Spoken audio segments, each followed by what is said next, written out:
नमस्कार दोस्तों, स्वागत है आपके अपने YouTube चैनल ज्ञानदीप क्लासेस में। तो आज हम लाए हैं बिहार बोर्ड मैट्रिक परीक्षा 2026 क्लास 10th के बच्चों के लिए संस्कृत। जी हाँ दोस्तों, आप सही सुन पा रहे हैं। आज हम लाए हैं क्लास 10th के बच्चों के लिए संस्कृत, जिसमें हम देखेंगे 50 टॉप MCQ क्वेश्चन जो परीक्षा का पॉइंट ऑफ व्यू से काफ़ी ज़्यादा महत्वपूर्ण है। आज की इस वीडियो में हम लोग कंप्लीट करेंगे चैप्टर नंबर 6 व्याघ्र पत्रिका, जो संस्कृत का एक चैप्टर है। इसमें हम वही क्वेश्चन को देखेंगे जो परीक्षा का पॉइंट ऑफ व्यू से काफ़ी ज़्यादा महत्वपूर्ण है और बार बार एग्जाम में देखने को मिलता है। तो चलो दोस्तों, बिना टाइम गवाए शुरू करते हैं आज की क्लास को। तब तक जितने भी दोस्त हमारे चैनल को लाइक और सब्सक्राइब नहीं किए, कृपया वो चैनल को लाइक और सब्सक्राइब करके बेल आइकन को प्रेस कर ले तथा अपने दोस्तों के पास शेयर करना ना भूले। तो चलिए दोस्तों, शुरू करते हैं आज की क्लास को। तो चलिए दोस्तों, देखते हैं आज का हमारा चैप्टर होने वाला व्याघ्र पत्रिका, जो संस्कृत का एक चैप्टर है। चलो देखते हैं इसमें क्या क्वेश्चन दिया गया है। व्याघ्र पत्रिका कथा पाठ के रचयिता कौन है? जी हाँ दोस्तों, जो व्याघ्र पत्रिका कथा है इसकी पाठ के रचयिता कौन है? देखिए दोस्तों, 2018 के फाइनल ईयर में पूछा गया है। हम इस वीडियो में वही क्वेश्चन देखेंगे जो परीक्षा का पॉइंट ऑफ व्यू से काफ़ी ज़्यादा महत्वपूर्ण है और पीछे एग्जाम में पूछा जा चुका है। तो चलिए दोस्तों, जानते हैं इसका आंसर क्या होगा। विष्णु शर्मा, नारायण पंडित, दंडी तथा बाणभट्ट। तो दोस्तों, इसका आंसर क्या हो जाएगा? व्याघ्र पत्रिका जो कथा है इसकी रचनाकार है नारायण पंडित।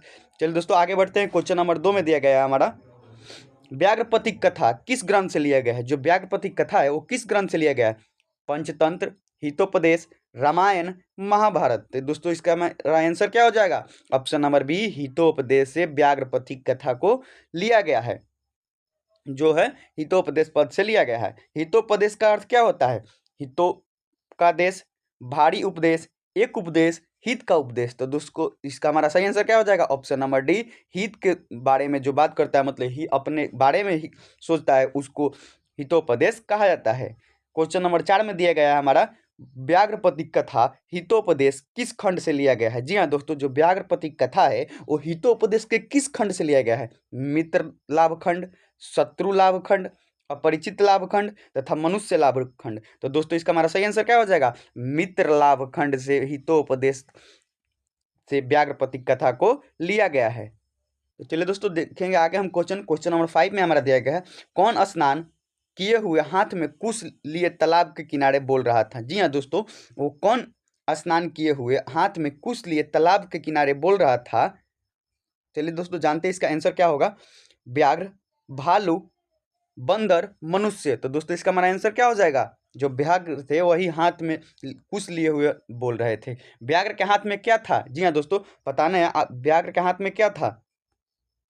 संस्कृत पुस्तक, रजक कंगन, स्वर्ण कंगन तथा गज। तो दोस्तों, इसका हमारा सही आंसर क्या आएगा? स्वर्ण कंगन जो था वो व्याघ्र के हाथ में था। आगे देखते हैं। क्वेश्चन नंबर 7 में दिया गया है, पथिक को किसने मारा? जो पथिक है हमारा, उसको किसने मारा था? व्याघ्र ने मारा था, सिंह ने मारा था, मनुष्य ने तथा सर्प ने। तो दोस्तों, इसका हमारा सही आंसर क्या हो जाएगा?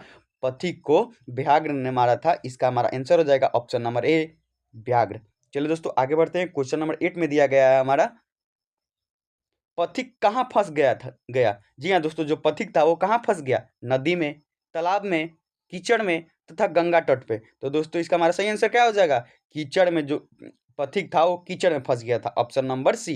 चलो दोस्तों, आगे बढ़ते हैं। क्वेश्चन नंबर 9 में दिया गया है, क्रिया किसके बिना भार स्वरूप हो जाता है? जी हाँ दोस्तों, जो क्रिया होता है वो किसके बिना भार स्वरूप हो जाता है? शास्त्र के बिना, विवेक के बिना, ज्ञान के बिना तथा पुस्तक के बिना। तो दोस्तों, इसका हमारा सही आंसर क्या हो जाएगा? ज्ञान के बिना जो क्रिया होता है वो भाव स्वरूप हो जाता है। चलो दोस्तों, आगे बढ़ते हैं। क्वेश्चन नंबर 10 में दिया गया है हमारा, क्वेश्चन नंबर 10 में दिया गया है दोस्तों हमारा, व्याघ्र पत्रिका कथा से क्या दुष्परिणाम प्रकट होता है? जी हाँ दोस्तों, जो व्याघ्र पत्रिका कथा है इससे क्या दुष्परिणाम प्रकट होता है?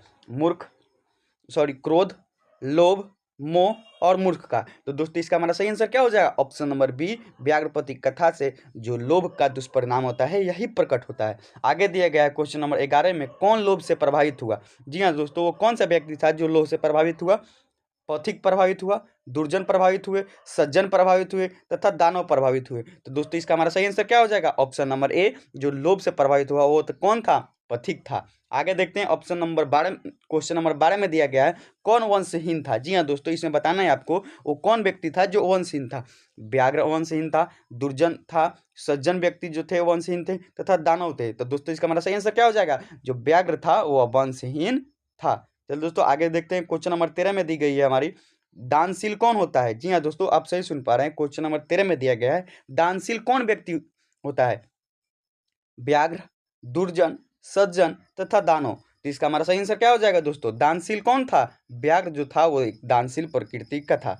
आगे देखते हैं 14 नंबर में दिया गया क्वेश्चन, किस जीव पर विश्वास नहीं करना चाहिए? जी हाँ दोस्तों, हमको बताना है किस जीव पर विश्वास नहीं करना चाहिए।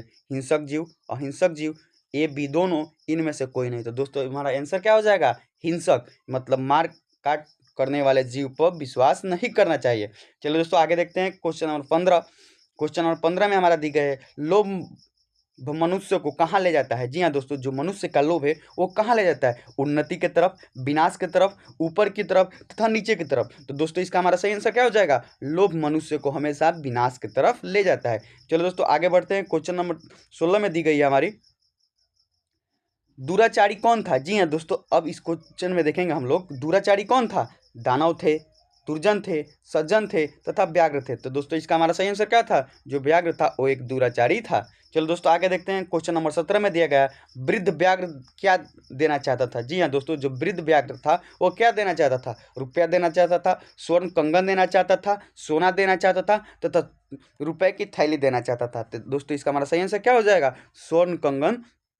जो वृद्ध व्याघ्र था वो स्वर्ण कंगन देना चाहता था। आगे दिया गया क्वेश्चन नंबर 18 में, पथिक पथिक जो था किसके द्वारा मारा और खाया गया था? जी हाँ दोस्तों, जो पथिक था वो किसके द्वारा मारा गया था? बूढ़े बाघ के द्वारा, भेड़िया के द्वारा, बाघ द्वारा तथा सिंह द्वारा। तो दोस्तों इसका हमारा सही आंसर क्या हो जाएगा? बूढ़े बाघ के द्वारा पथिक मारा और खाया गया था।